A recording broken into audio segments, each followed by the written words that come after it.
Hey guys, Strange Mike here, and today I'm gonna show you how you can remake the track Remember by Sonny Fodera, Gorgon City and Danny Howard. So this is my remake.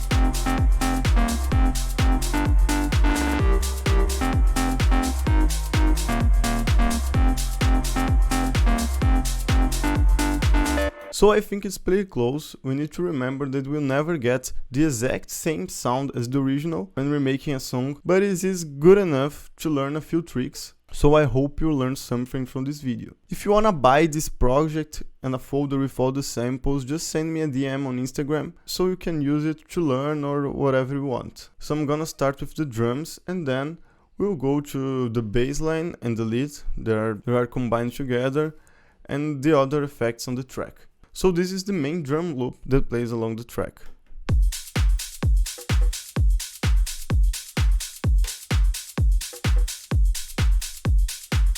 So starting with the kick, it's a pretty distorted kick and I use some effects just to make it sound more like the original, because I didn't find the original kick sample, but I did some EQing, some saturation and some more EQing after saturation just to make it sound more trumpy. So I'm gonna play with all the effects and now with all the effects. The saturation is what makes it sound like it's distorted, but I only kept the mix in 50% so it wouldn't cause it to clip. It's a very warm sound. Now with the rest of the drums, I did some processing here on the main group, but now I'm gonna go one by one so you can listen to it. This is the clap. Just some basic EQing just to get to more of an stereo sound on it. You're gonna see the most of the samples that I picked for the drums are from the Mark Knight packs that are on Splice. They are very good packs for this type of sound. I personally think that Sonny Fodera uses a lot of them. So I decided to use these sounds when remaking this song because they go along together very well and I didn't have to search a lot on Splice. So after the clap you have this main hat. Did some stereo imaging on it and just rolled off the low end that I didn't need and added some frequencies here. Then we have this hat loop. I closed it a bit using this old trick that you might know, Ableton users might be familiar with. So if you have a drum sample, when you put it on the beats warp mode, you can select this type of transients and shorten it by reducing this number. So it normally starts at 100.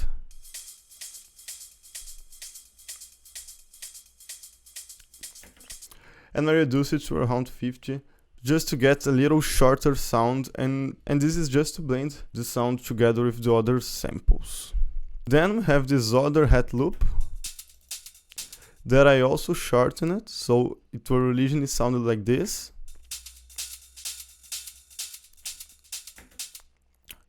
And these rim shots, percussions, whatever you want to call it, that are pretty low in the mix. So altogether they sound like this. And on the main drums, I just did some cleaning with suits, just to reduce some harsh frequencies. Try to match the tone a bit of the original sound just with an EQ. And added some room reverb, so they all glue together. It's always nice to have the same reverb when you have a lot of drum samples, so they all sound like they are in the same room and they belong together, so it helps to glue them a little bit. Bass line is pretty simple, it just follows the main lead sound.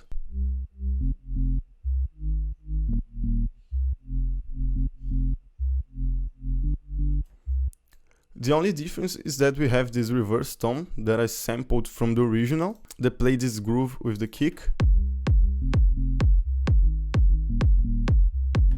And the main bass is just the serum patch. That is the same patch of the main sound that I will show you later, but I filter it, so it would make room for the main lead. And did a little bit of imaging after the 100, so below 100 Hz we stay mono, and after that we just create a little space. The original song doesn't have that much sub frequencies on the bass, so the kick can sound very big, and this reverse tom will add to the groove. Now moving to the main lead sound, that is the most interesting part of the track in my opinion. So this is the MIDI of the main lead sound. I'm gonna play for you.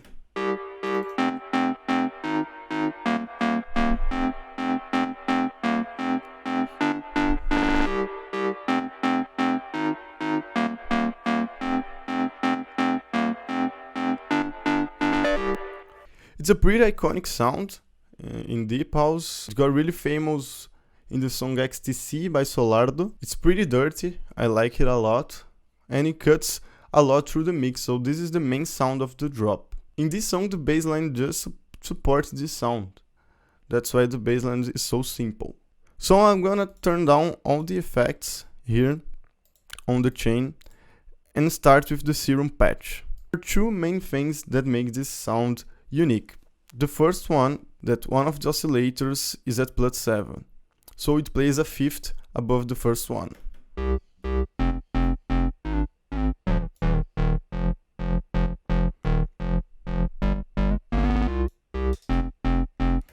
This is what makes this housey vibe that we all know. And the second thing that makes this sound so dirty is the difference between the oscillator octaves. So we have oscillator A in -2 octaves and oscillator B in the normal octave. So I'm gonna put this at 0 and then I'm gonna drag it down to 2 and you instantly will hear the difference when I turn it down. So the difference between the octaves is what makes so dirty.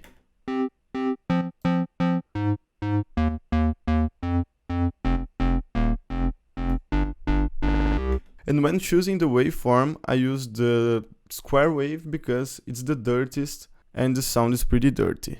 Keep in mind that we're stacking two oscillators with only one voice, so the sound will sound mono. When stacking oscillators, especially in different octaves, it's great to have the random phase at 0 because the wave will always start at the same point and we'll have no randomization and the sound will sound consistent.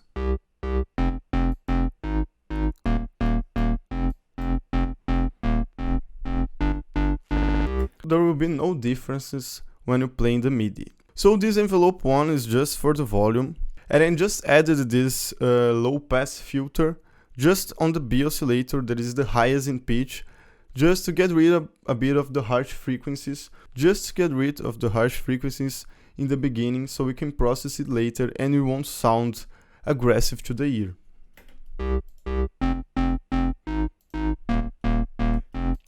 Here in the effects session I just added a distortion and a filter that is controlled by this envelope 2. And I added this hard clip distortion with the mix all the way in and a pretty high drive.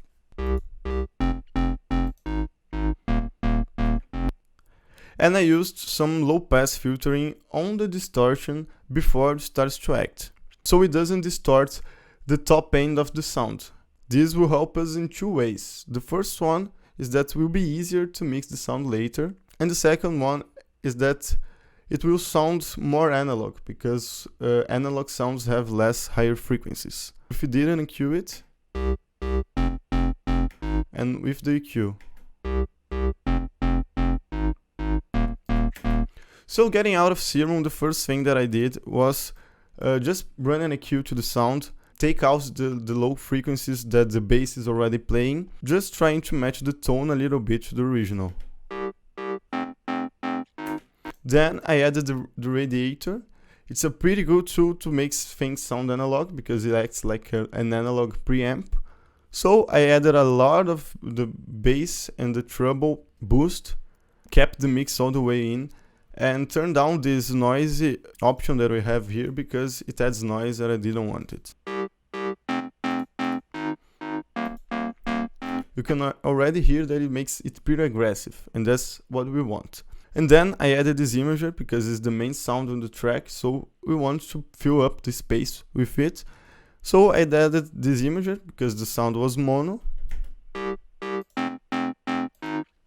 So just help it spread a little across the stereo field. Then in this chain we have two separate chains, a reverb one and a delay one. This is what makes the sound alive. So this reverb, I just tweaked the default presets on Valhalla Room, and I did some processing after it, because normally you have limited processing in the reverb interface, so it's nice to process it after. I added some stereo imaging, so the reverb sounds bigger than the original leads, so they don't clash. And now we have the most important trick, that is sidechaining the sound to the main lead sound without the reverb. This compressor will duck the sound of the reverb when the original lead is playing, so it will only fill up the spaces when the lead is not playing. You can add a lot of reverb and the main lead will still sound powerful.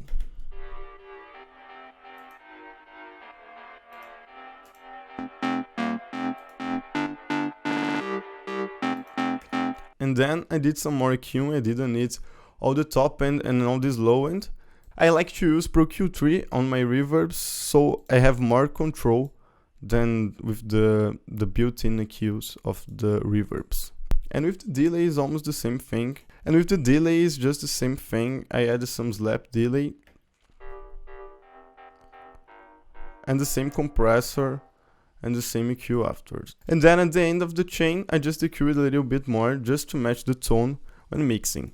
The effects play a big role in the sound. I will play it without the effects and then with the effects.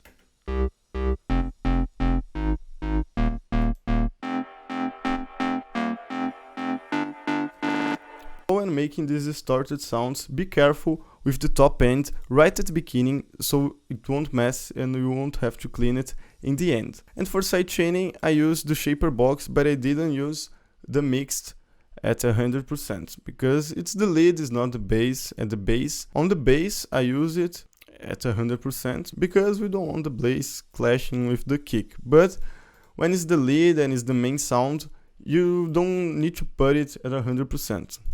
After the lead, we just have this tension string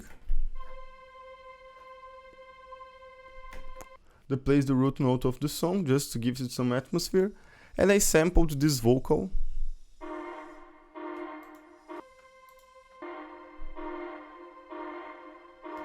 That also creates tension. And from the effects part, we have these white noises here.